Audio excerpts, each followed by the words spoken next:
সম্প্রতি সুপ্রিম কোর্টের একটি রায় আরাবল্লী পর্বতকে একাধিক প্রশ্নের মুখে দাঁড় করিয়ে দিয়েছে। সুপ্রিম কোর্ট আরাবল্লী পর্বতের মাইনিং বন্ধ করার জন্য আরাবল্লী পর্বতের একটা নতুন সংজ্ঞা দিয়েছে।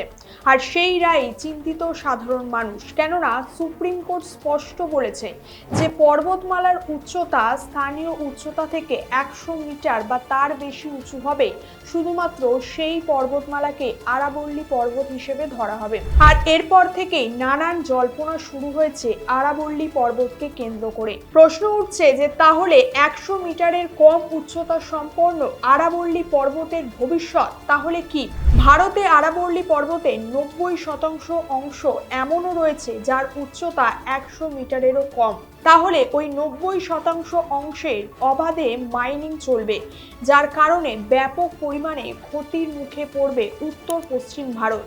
কেননা বর্তমানে যদি উত্তর পশ্চিম ভারতের গুজরাট, হরিয়ানা, রাজস্থান, বিশেষ করে দিল্লির AQI বা এয়ার কোয়ালিটি ইন্ডেক্স খেয়াল করে দেখি, তাহলে দেখা যাবে AQI লেভেল অনেক হাই হয়ে রয়েছে, যা পরিবেশের জন্য খুবই মারাত্মক এবং সাধারণ মানুষের জীবনযাপনেও এর বিরাট প্রভাব ফেলছে।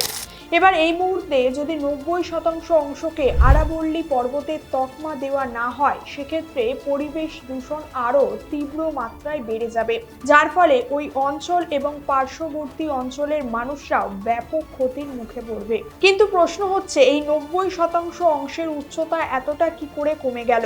দেখুন, ভারত যেহেতু ক্রমশ আগে এগোচ্ছে, তার সঙ্গে ইনফ্রাস্ট্রাকচারও বাড়ছে এবং সেই ইনফ্রাস্ট্রাকচার তৈরি করতে বিভিন্ন উপাদানও লাগছে।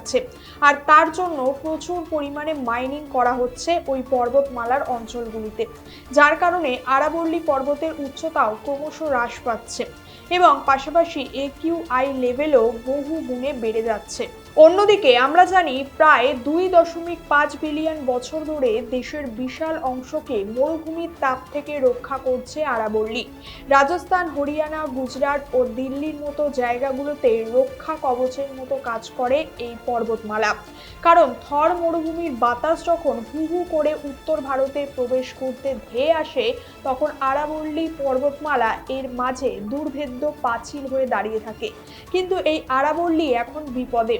সোশ্যাল মিডিয়া জুড়ে এখন সেভ আরাবল্লী হ্যাশট্যাগ আমরা দেখতে পাচ্ছি। যেমনটা প্রথমেই বললাম যে পরিবেশ, বন ও জলবায়ু মন্ত্রকের একটি কমিটির সুপারিশ গ্রহণের পর সুপ্রিম কোর্ট আরাবল্লী পাহাড় এবং আরাবল্লী পর্বতমালার একটি নতুন সংজ্ঞা জারি করেছে। সেখানে বলা হয়েছে আরাবল্লী জেলায় পৃথিবীর পৃষ্ঠ থেকে 100 মিটার বা তার বেশি উঁচু জমি আরাবল্লী পাহাড়ের অংশ হিসেবে বিবেচিত হবে। কিন্তু সমস্যা হচ্ছে অন্য জায়গায়, তা হলো সুপ্রিম কোর্টের সেই নির্দেশ মেনে নিলে বর্তমান আরাবল্লী অঞ্চলে প্রায় 90%ই আরাবল্লী এলাকা থেকে বাদ পড়বে এবং সেগুলো আরাবল্লী হিসেবে বিবেচিত হবে না। ফলে ভবিষ্যতে যদি এখানে খনন বা অন্যান্য নির্মাণ কাজ শুরু হয়, তাহলে এই পাহাড়গুলি অদৃশ্য হয়ে যাবে এবং আরাবল্লী পাহাড়ের মাত্র 10%ই অক্ষত থাকবে। ফলে বিষয়টি নিয়ে প্রতিবাদ শুরু করেছে বিভিন্ন NGO থেকে শুরু করে স্থানীয় গ্রামের মানুষরাও। পাশাপাশি রাজনৈতিক ময়দানেও বেকায়দায় পড়তে হচ্ছে এর জন্য কেন্দ্র সরকারকেও। তবে কেন্দ্রীয় পরিবেশ ও বনমন্ত্রী ভূপেন্দ্র যাদব আরাবল্লী পর্বতমালা সম্পর্কে সুপ্রিম কোর্টের সাম্প্রতিক রায়কে ঘিরে তৈরি গুজব এবং ভুল তথ্য মানতে নারাজ। তিনি দাবি করেছেন আরাবল্লী পর্বতমালা আমাদের দেশের প্রাচীনতম পর্বতমালা। কেন্দ্রীয় সরকার সবসময়ই আরাবল্লী অঞ্চলের সবুজায়নকে উৎসাহিত করেছে। কিছু লোক ইচ্ছাকৃতভাবে আদালতের সিদ্ধান্ত সম্পর্কে ভুল তথ্য ছড়াচ্ছে। এর পাশাপাশি তিনি এও জানান যে সুপ্রিম কোর্ট দিল্লি, গুজরাট, রাজস্থান এবং হরিয়ানায় অবস্থিত আরাবল্লী পর্বতমালা রক্ষার জন্য বৈজ্ঞানিক মূল্যায়নের ভিত্তিতেই রায় দিয়েছে এবং খনির এলাকা সীমিত করার জন্য একটি প্রযুক্তিগত কমিটিও গঠন করা হয়েছে। এবার ধরে নিই এই আরাবল্লী পর্বত যদি ভারতে না থাকতো, তাহলে কি হতো? দেখুন, অধিকাংশ বিশ্লেষকদের মতে আরাবল্লী পর্বতমালার জন্য আগে একটি সুরক্ষা পরিকল্পনা ছিল, কিন্তু এবার তা মানা হয়নি। এবার উচ্চতা ভূমি থেকে পরিমাপ করা হয়েছিল। সবসময় উচ্চতা সমুদ্রপৃষ্ঠ থেকে পরিমাপ করা হয়, কিন্তু এবার তা হয়নি। পাহাড়ের ক্ষেত্রে যে সংজ্ঞা দেওয়া হয় তা সমুদ্রপৃষ্ঠ থেকে উচ্চতার সংজ্ঞা অবস্থানের উপর ভিত্তি করেই হতো, কিন্তু তা এবার হয়নি। সবচেয়ে গুরুত্বপূর্ণ বিষয় হলো এটি প্রাচীনতম পর্বতমালা হওয়ায় এর সঠিক পরিসর নির্ধারণ করাও এখন কঠিন। এবং এখানে গুরুত্বপূর্ণ বিষয় হলো আরাবল্লী পর্বতমালা ভূমি থেকে যতটা লম্বা ততটাই ভূগর্ভস্থ হতে পারে। তবে এবার অভিযোগ উঠছে যে শিল্পপতি বন্ধুদের পকেট ভরাতেই নাকি উত্তর ও পশ্চিম ভারতের ফুসফুস প্রাচীন আরাবল্লী পর্বতমালা ধ্বংসের ব্লুপ্রিন্ট নাকি তৈরি করেছে কেন্দ্রীয় সরকার।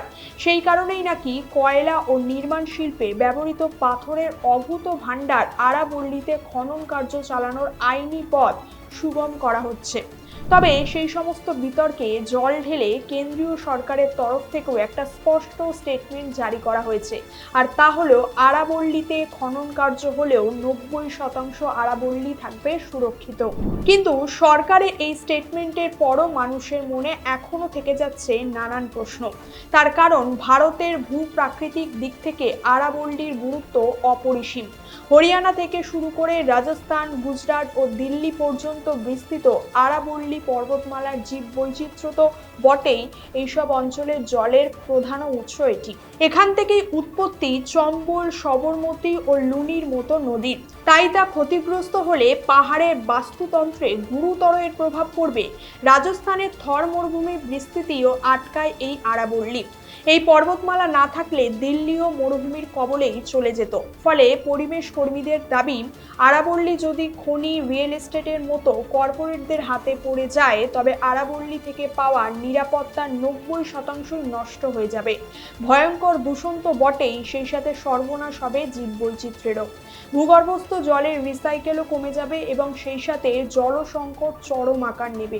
এখানে আরও একটা ইম্পর্টেন্ট ফ্যাক্ট হলো, যদি ধরেও নেওয়া হয় যে আরাবল্লী অধিকাংশ পুঁজিপতিদের নজরে রয়েছে, তাহলে কেন? এর উত্তর জানতে হলে আমাদেরকে আরাবল্লীর বিশেষত্বের দিকে একটু নজর দিতে হবে। বিভিন্ন তথ্য মারফত জানা যায় এই আরাবল্লী পর্বতমালা খনিজ সম্পদে ভরা।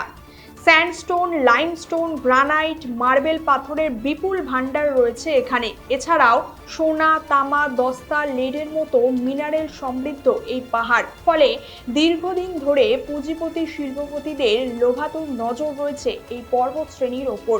পরিবেশ রক্ষকদের মতে পৃথিবীর অন্যতম প্রাচীন পর্বতকে ধ্বংস করে ফেলতে চাইছে নাকি কেন্দ্র সরকার।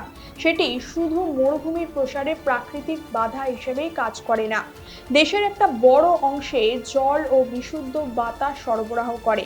তবে আপনার কি মনে হয় শুধুমাত্র একটা 100 মিটার ফিতে দিয়ে কি আরাবল্লীকে এভাবে মাপা সম্ভব, কিংবা এর গুরুত্বকে কোনো যথাযথ মাপকাঠি দিয়ে মাপা সম্ভব? আপনার মতামত জানান কমেন্ট করে। আজকের ভিডিওটি এখানেই শেষ করছি। এই ধরনের বিভিন্ন তথ্য নিয়ে বিস্তারিত আলোচনার ভিডিও পেতে এবং ইন্টারন্যাশনাল রিলেশন নিয়ে সহজ ব্যাখ্যা পেতে আমাদের চ্যানেলটিকে অবশ্যই সাবস্ক্রাইব করবেন। দেখা হচ্ছে পরের কোনো একটি ভিডিওতে। ধন্যবাদ, সকলে ভালো থাকবেন।